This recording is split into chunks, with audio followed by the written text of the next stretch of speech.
See, I know there are a lot of factors. Can't really pinpoint at one particular reason why there are, there are players from different family backgrounds. So there are some very talented players, but maybe I always envied them that, okay, she's brilliant than me, but she never got to play that level for whatever reason. Sometimes it could be family reasons, sometimes it's politics, or sometimes the player just loses interest at a certain level.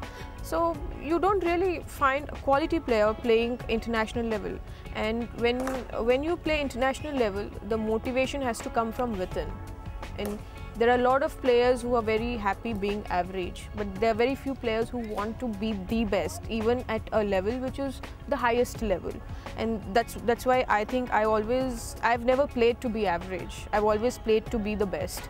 And it is just unfortunate that I come across a lot of girls who just want to be average, who just want to play for India. I mean, they don't want to really perform for India, or they don't want to be like considered as one of the best players in the world.